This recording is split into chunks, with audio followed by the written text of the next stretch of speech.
Okay, so let's start, class. Pariston owns equipment that costs 124,000 and has a useful life of 10 years with no salvage value. On January 1, 2022, Pariston leases the equipment to Morgan for 1 year with one rental payment of 16,800 on January 1. Prepare the journal entries. First, the question you will have to ask, class, would be whether or not this qualifies as a finance lease or not. And what are our criteria for a finance lease, class? First one would be uh, useful life.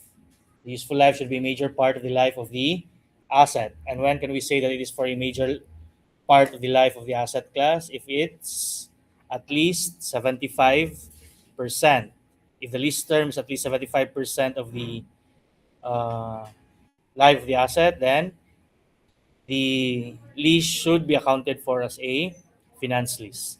Next would be transfer of ownership. Okay, if the asset will be transferred to the if ownership of the asset will be transferred to the lessee, then that should be accounted for as a finance lease. Third, BPO, if there is a bargain purchase option.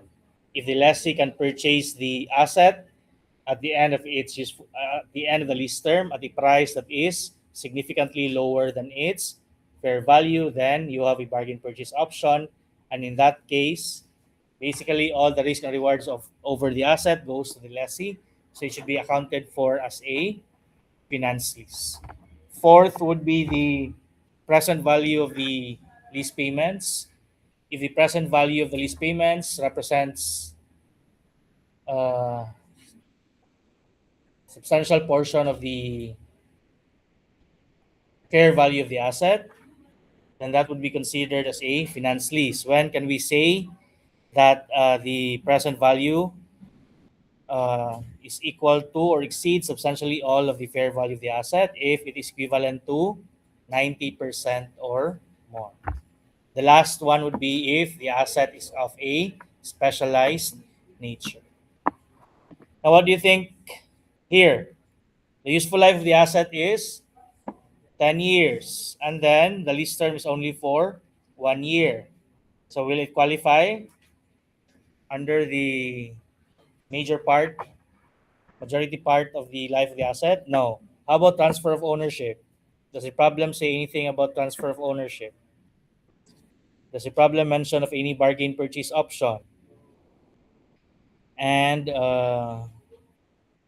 considering that's only for 1 year, class, we can safely assume that the present value of the lease payment will not be 90% of the value of the asset.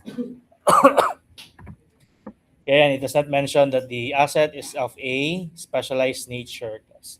So this will not be accounted for as a finance lease. Being a short-term lease, this should be accounted for as an operating lease.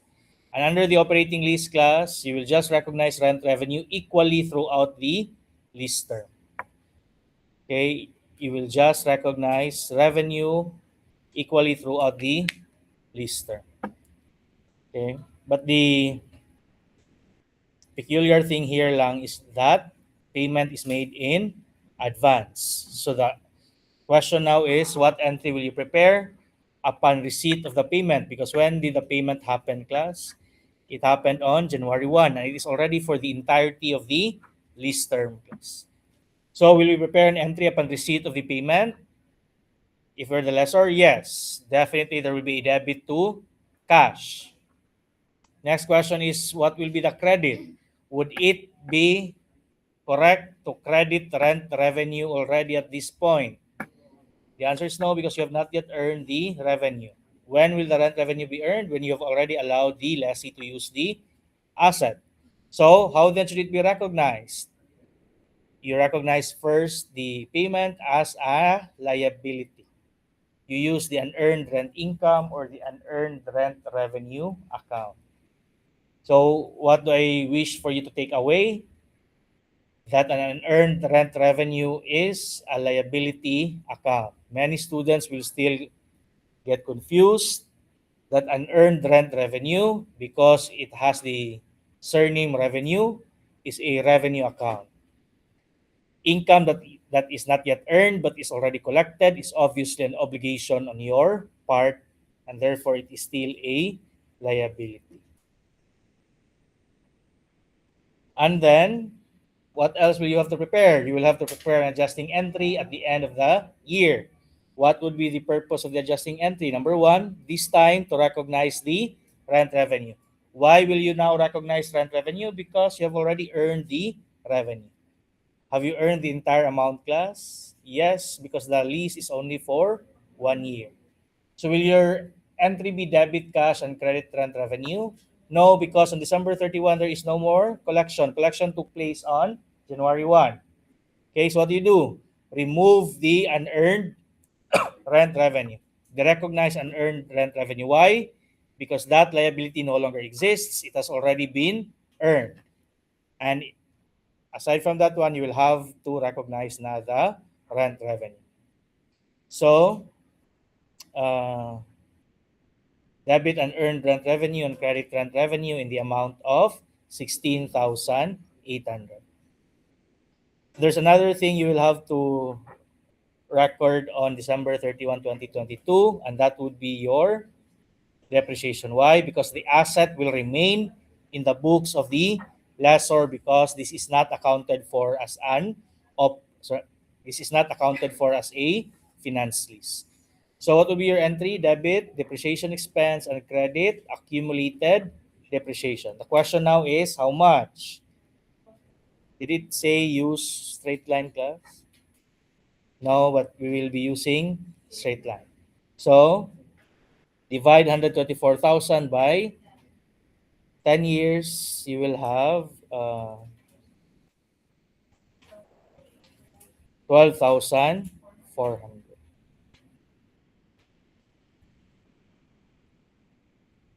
Now let's modify the problem, class. What if the lease began on December 31, 2022, and it will end on December 31, 2023. Payment will happen on December 31, 2022. First question, what is the entry on December 31, 2022? Still the same, debit, cash, and credit, unearned rent revenue in the amount of 16,800. So if you will be asked in that problem, how much is the rent revenue for the year 2022? How much is the rent revenue for the year 2022? The answer is still zero. You do not have any revenue yet. Next question. How much would be the unearned rent revenue on December 31, 2022? The answer would be 16,800. Okay. Next, how about on December 31, 2023? What entry will you prepare? This time, you will recognize the rent revenue. Will there be payment on December 31, 2023? No. Payment already took place on December 31, 2022. So what entry will you prepare on December 31, 2023? Debit and earned rent revenue and credit rent revenue in the amount of 16,800. So if you're asked for the year 2023, how much is the rent revenue? Our answer now would be 16,800. And for December 31, 2023, the balance of unearned rent revenue would now be zero. Depreciation expense will still be the same. Is that clear? Next, let's change it. Let's change the problem some more. Instead of December 31, 2022, change it to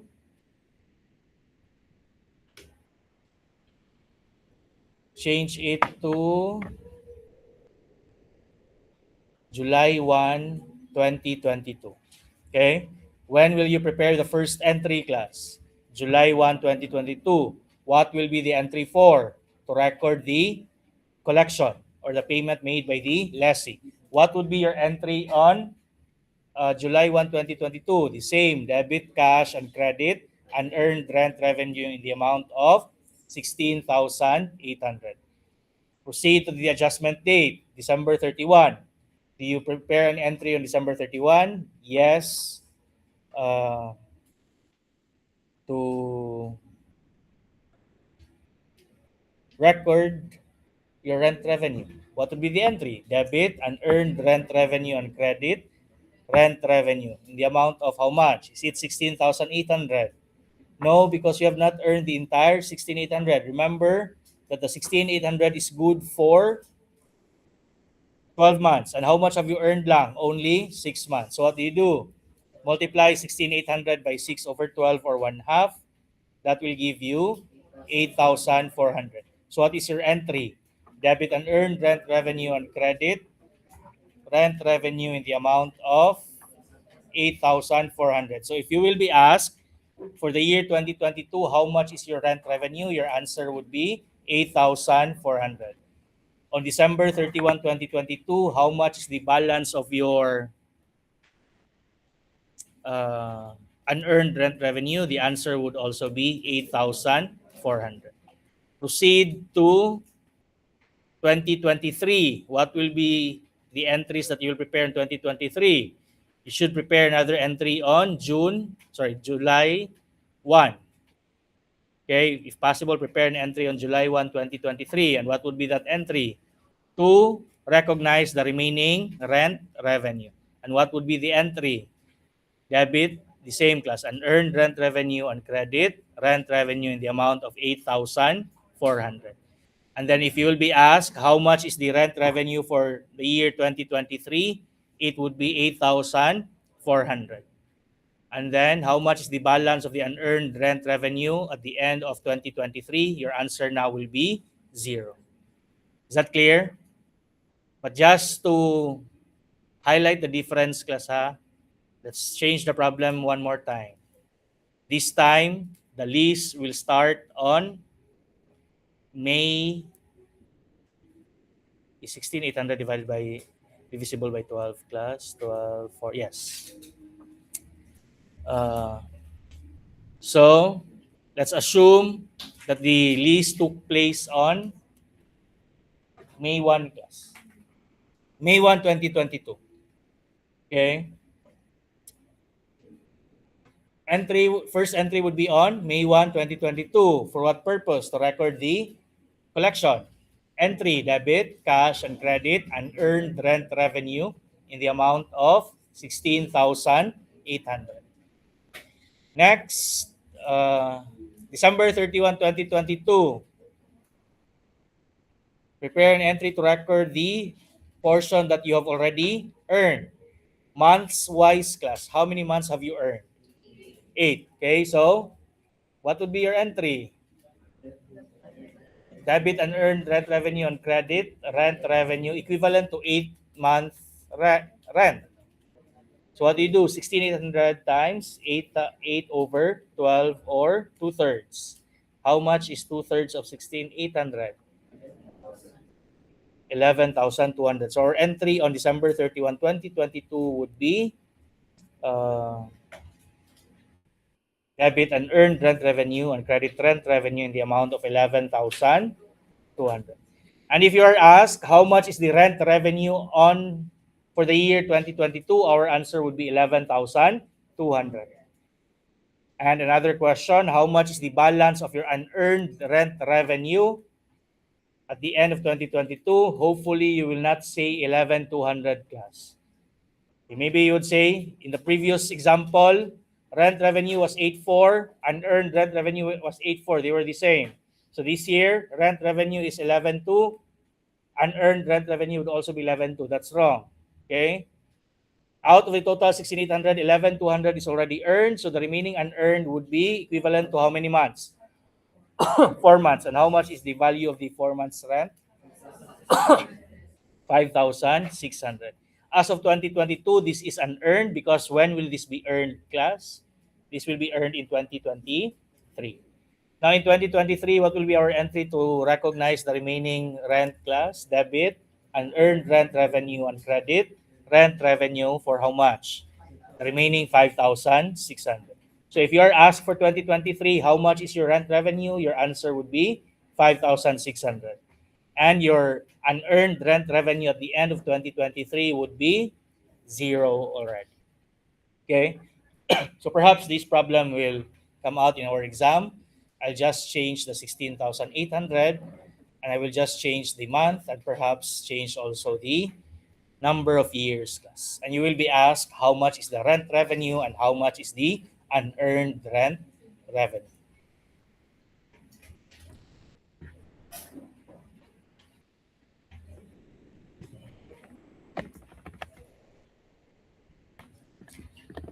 Let's proceed to the next problem.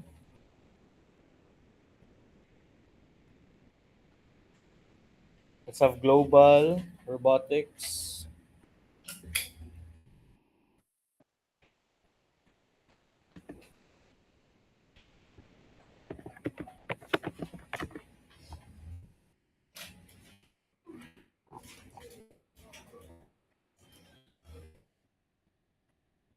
So here, Global Robotics manufactures robots for use in assembly lines. On January 1, 2022, it leased to Starline a robot that had cost of 200 had cost to had cost 280,000 to manufacture. The lease agreement covers the 8-year useful life of the robot and requires 8 equal annual rentals of 62,500 payable each January 1 beginning January 1, 2022. So is this annuity due, class? When did the lease begin? January 1, 2022, and the first payment took place on January 1, 2022. An interest rate of 8% is implicit in the agreement. Collectability of the rentals is reasonably assured. Prepare the journal entries. Okay. Uh, First, class, let's record the lease receivable. Our lease receivable, again, class, would simply be the present value of your lease payments. And in this problem, we only have one component for our lease payments, and that would be the annual rental or the periodic rental. How much is the annual rental in this problem? 62,500. How many times will you be receiving 62,500? 8 times. So do we simply multiply 62,500 by 8? No, you need to get the present value of these 862,500s. And how do you do that? You solve for the annuity factor. And what annuity factor do you need? Do you need the ordinary annuity or do you need the annuity due factor, class? Annuity due. Okay, give me the factor, class. 5 decimal places. 6.20637. Okay? So 6.20637 multiplied by our annual rental of 62,500. This will give you how much? How much? 387,898.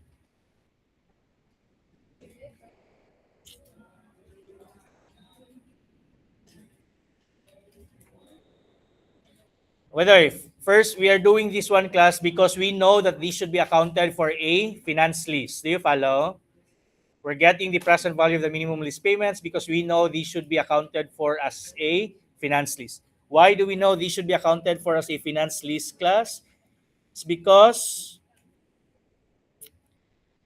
because what? Uh, the useful life is 100%. Sorry, the lease term is 100% of the useful life, class. What else? What other criteria does this arrangement satisfy, class? The present value of the lease payments is at least 90%. In fact, it is even greater than the value of the asset. How much is the value of the asset, class? 280. And how much are we getting? How much payment are we getting all in all, class? Exclusive of the interest, we'll be getting 3. How much was 62,500 times 6.20637, class? So the total payments that we'll be receiving, class, exclusive of interest, would be 387,898. But the cost of the asset to us is only 280. And because the cost is significantly lower, class, we can say that this is a sales type lease. So the first entry would be debit, lease receivable, and credit. Your credit now would be your sales revenue because this will be treated as a sales type class. If this was not sales type, your credit would have been the asset that was leased out. You will recognize the asset that was leased out. So then our first entry would be debit, lease receivable, and credit, sales revenue in the amount of 387,898. And then if it's a sales type class, prepare a second entry, assuming perpetual inventory system, prepare the cost of goods sold. So debit cost of goods sold and credit inventory. Okay, so debit cost of goods sold and credit inventory in what amount? 280,000, which is given in the problem. Now, what questions can we answer already? First, what is the initial balance of the lease receivable?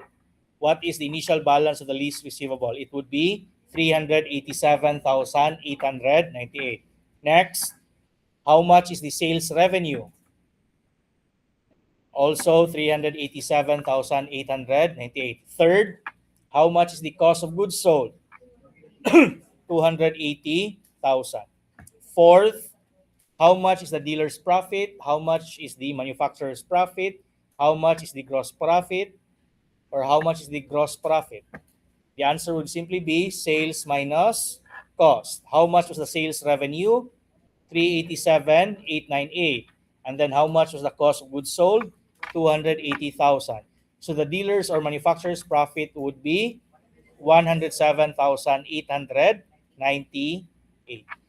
But again, why were you able to answer that question? Because you already have the sales revenue. And was the sales revenue given? No. You had to solve for sales revenue. And how did you solve for sales revenue? You solve for the present value of the lease payments. So what am I trying to say?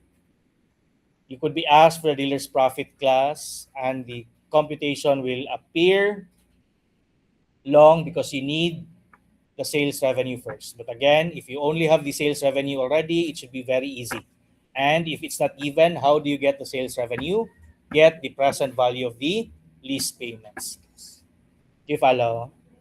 Next, how much is the balance of the lease receivable on January 1, 2022? Is the answer 387,898? No. And this is what I want to emphasize. The initial balance is not the same as the January 1, 2022 balance in this problem. Why? Because something else happened in January 1, 2022. And what is that? There was already payment by the lessee or collection on our part. So again, how much is the initial balance of the lease receivable? Our answer is 387,898. But if the question is how much is the balance on January 1, 2022, it is not 387,898. Do you follow? First, record the payment class by the lessee. And how do you record payment? You debit payment, you receive payment. Debit cash and credit lease receivable. For how much? For the entire 62,500? Yes, because the entire first payment will be applied to your lease receivable because the first payment does not have any interest component. Why does it not have any interest component? Because no interest has accrued yet, because no time has passed yet. So the entire payment will be charged entirely to the entire payment will be charged wholly to your principal class, in this case, the lease receivable. So debit cash and credit lease receivable in the amount of 62,500. You follow? So, what does that entry do to your lease receivable? Does it increase or decrease your lease receivable? Decrease. So, if you're asked how much is the balance of January 1, 2022, it should be lesser than 387,898. By how much? By 62,500. So give me now the balance on January 1, 2022. 387,898 minus 62,500.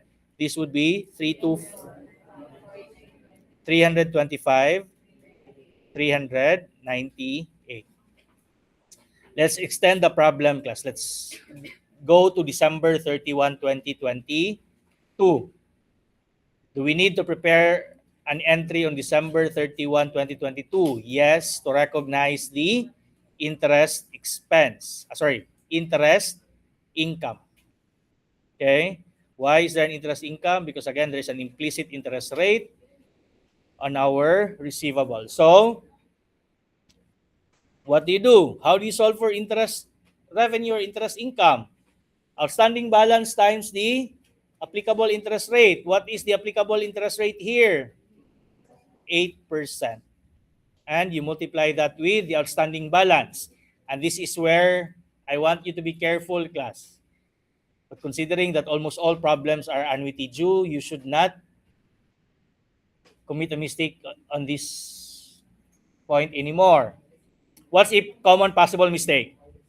You will multiply the 8% with the 387,898.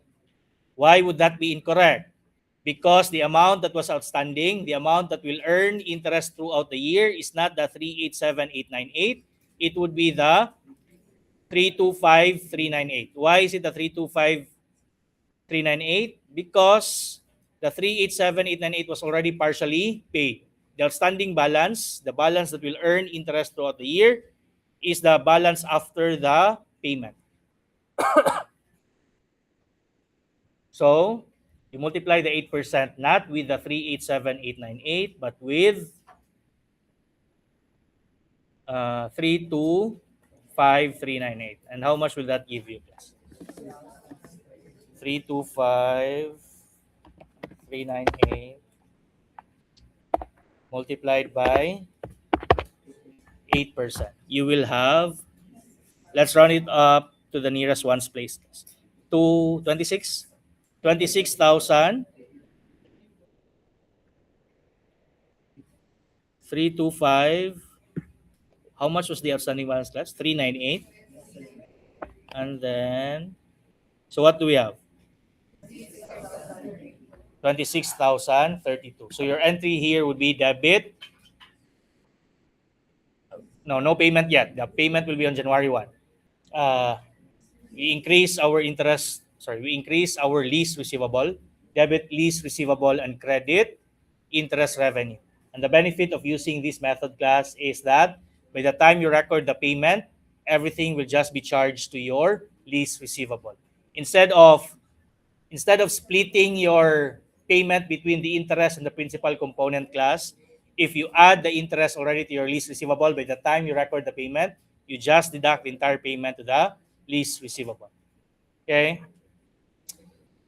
So, if you're asked on December 31, 2022, how much would be the balance of your lease receivable? It will not be 325,398 anymore. It would be 351,430. It's the 325,398 plus the interest revenue class. Again, initial lease receivable, class. Initial lease receivable. What is our answer?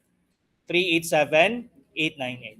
January 1, 2022 balance. What is our answer? 325,398. December 31, 2022 balance. What is our answer? 351,430. Do you follow?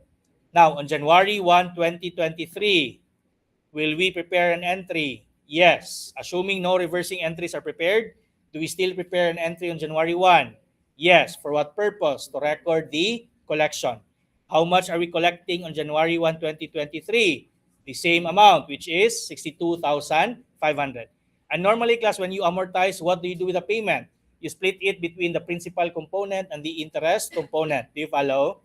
But since we have already prepared the adjusting entry on December 31 of the previous year, and we added it to the lease receivable, what would be our entry on January 1, 2023? Simply debit, cash, and credit lease receivable in the amount of 62,500. Do you follow? And that will give you already a different balance for January 1, 2023.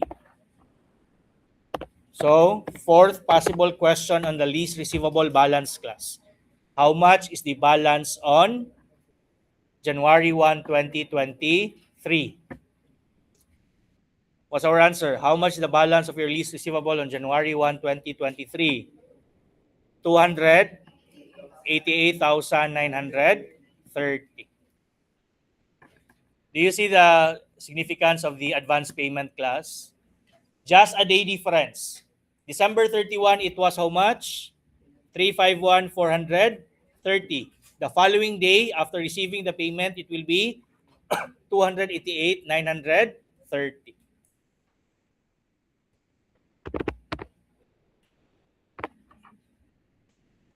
Let's extend it up to the end of 2023 lang, class. What do you think would be the possible question here? Compute for the interest revenue for 2023. And how do you compute for interest revenue? Interest times the outstanding balance. How much is the interest rate? 8%. Next question is, how much is the outstanding balance? Is it the 387,898? No. Is it the 325,398, the one we used last year? No. What would be the outstanding balance that will earn interest this year? It would be the 288,930.